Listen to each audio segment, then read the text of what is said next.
if somebody's embarking on this diet, they've got no way of knowing what their fat threshold is. Is it just a question of trial and error? You do the diet, you lose the weight. If you get below that fat threshold, then the likelihood is that you've reversed it, and as long as you continue, you're going to be okay. Or I wouldn't describe it as trial and error. I would describe it as trial and success. Let's think positively here.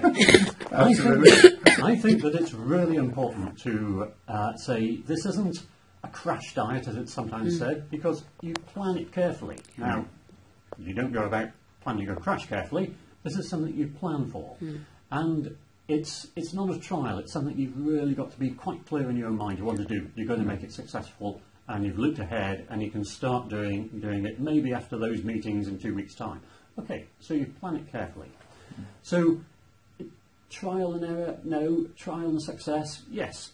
How are you going to know when you've got rid of your diabetes? Well, when you start the weight loss, within a week, we would expect the fasting blood glucose to have dropped considerably, probably near the normal range.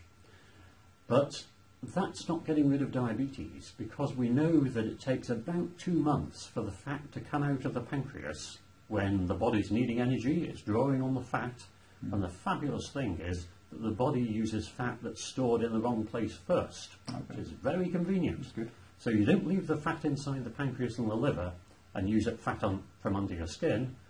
The body will pull out the abnormal fat first, and that's brilliant.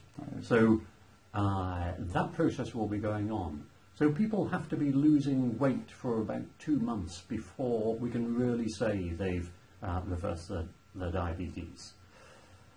How will they know when they cross their fat threshold? Well, we can't be so precise, unless we were to go back and test and look at behaviour at different weights, but that would be too fiddly.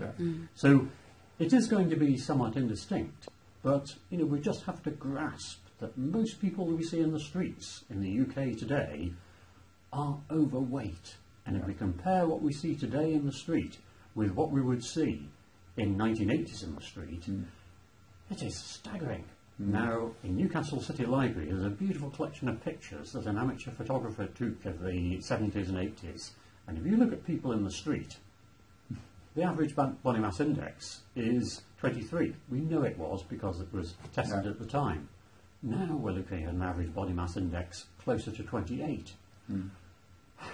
People can lose weight. So that's a rather full answer, but I think it's important to get across all these points to understand that the personal fat threshold's there. It's a concept.